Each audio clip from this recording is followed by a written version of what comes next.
ഈ ജനറേഷനിലെ മോള് 87 ഇറങ്ങിയ പാട്ടാണ്. അത് എന്ത് രസമായിട്ടാ പഠിച്ചിട്ടുള്ള മോള്. Thank you. എല്ലാ ഡീറ്റെയിൽസിലേക്കും ഇറങ്ങിച്ചെന്ന് ആ പാട്ടിന്റെ ഒരു ഫീലോട് കൂടി ഗംഭീരമായിട്ട് പാടി. Thank you sir. അല്ല, അവസാനത്തെ ഇത് മാത്രം കുറച്ചൊരു ഒന്ന് സ്ലിപ്പായ മോളെ ചെറുതായിട്ട് അല്ലേ? അത് മാത്രമേ ഉള്ളൂ. പക്ഷെ ആ പക്ഷിയൊക്കെ ഉണ്ടല്ലോ, ഒരു ഒന്നൊന്നര പക്ഷിയാണ്. ഭയങ്കര രസമായിരുന്നു കേൾക്കാൻ വേണ്ടിട്ട്. ഞാൻ ആ ഓരോ പക്ഷി വരുമ്പോഴും കൈയടിച്ചിരുന്നു.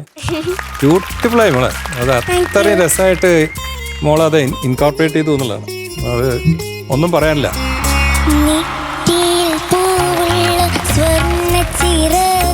ഞാനിപ്പോഴും ഓർക്കുന്നുണ്ട് ചേട്ടാ, MBS സാർ എന്നെ സാമി എന്നാണ് വിളിച്ചോണ്ടിരുന്നത്. അതിന്റെ കാരണം എന്താ വെച്ചാൽ ഇങ്ങനെ സാറ് പഠിപ്പിക്കുന്നത് കുറച്ചും കൂടെ സംഗതി കൂട്ടി പാടുന്നോണ്ട് സാമി എന്ന് വിളിക്കുക. അപ്പൊ ഈ ചമ്പക പുഷ്പ സുവാസിതയാമം എന്ന് പറയുന്ന അദ്ദേഹത്തിന്റെ പാട്ട് ആണ് അദ്ദേഹത്തിന്റെ മുമ്പിൽ ആദ്യമായിട്ട് ഞാൻ പാടണേ.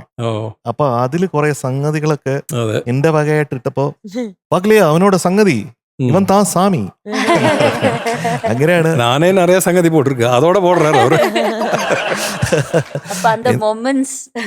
ആ മോമെന്റ് ആണ് ഞാൻ ആദ്യമായിട്ട് അങ്ങനെയാണ് ഒരു ഗുരുനാഥനെ കണ്ടുമുട്ടുന്നത്. അതാണ് എന്റെ എക്സ്പീരിയൻസ് എന്ന് പറയുന്നത്. അപ്പൊ അദ്ദേഹമൊക്കെ നമുക്ക് ചിന്തിക്കാൻ പറ്റൂല, കാരണം അദ്ദേഹം വലിയൊരു ഒറേറ്റർ ആയിരുന്നു. ഒരുപാട് ഭാഷകൾ അറിയുന്ന ഒരു മനുഷ്യനായിരുന്നു. പവർഫുൾ വോയിസ് ആയിരുന്നു. പവർഫുൾ വോയിസ് ആണ്. ജയചന്ദ്രൻ രാകേഷ് എന്നൊക്കെ പറഞ്ഞ് അങ്ങനെയൊക്കെ സംസാരിക്കുക. വളരെ ഡബിൾ ബേസ് ആണ്. അതൊക്കെ ഞാൻ ഓർക്കുകയാണ്. നഷ്ടവസന്തത്തിൻ തപ്ത നിശ്വാസമേ, ഇതൊരു പാട്ട്. ഒരു വട്ടം കൂടിയൻ ഓർമ്മകൾ മേയുന്ന തിരുമുറ്റത്തെത്തുവാൻ മോഹം.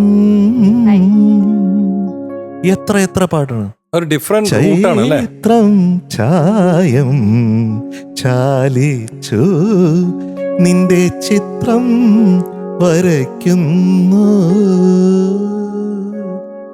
പോക്കുവയിൽ പൊന്നുരുകി പുഴയിൽ വീണു, പൂക്കളായി അലകളിൽ ഒഴുകി പോകേ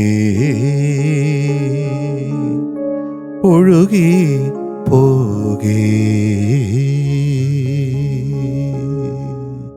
വളരെ ഡിഫറെന്റ് റൂട്ടാണ് അല്ലെ കമ്പോസിഷനൊക്കെ അല്ലേ? ചിന്തിക്കാൻ പറ്റും. വെരി ഡിസ്റ്റിങ്ക്ട് കമ്പോസിഷൻസ് ആണ്.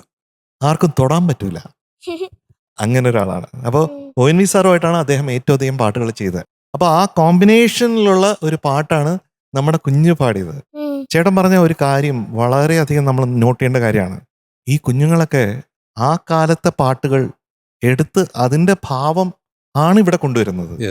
അപ്പോൾ നമ്മൾ ഒറിജിനലുമായിട്ട് തട്ടിച്ചു നോക്കുന്നതിനും അപ്പുറമായിട്ട് ഈ കുട്ടികൾക്ക് എങ്ങനെ അത് എടുക്കാൻ പറ്റുന്നു എന്നുള്ളത് അത് ഒരു അത്ഭുതമായിട്ട് എനിക്ക് തോന്നണേ. ശരിക്കും അതാണ് ശരിക്ക് ടോപ്പ് സിംഗറിന്റെ അത്ഭുതം. അങ്ങനെയാണ്. ഇതൊക്കെ ഇവർക്ക് വലിയ പാഠപുസ്തകങ്ങളാണ് ഈ പാട്ടുകൾ.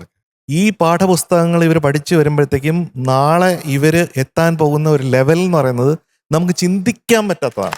ഇപ്പോഴുള്ള പാട്ടുകാർക്ക് പോലും ചിന്തിക്കാൻ പറ്റാത്ത ലെവലിലേക്ക് അവർ ഉയർന്നു വരുന്നുള്ളതാണ് നമ്മുടെ പ്രതീക്ഷ. തീർച്ചയായും.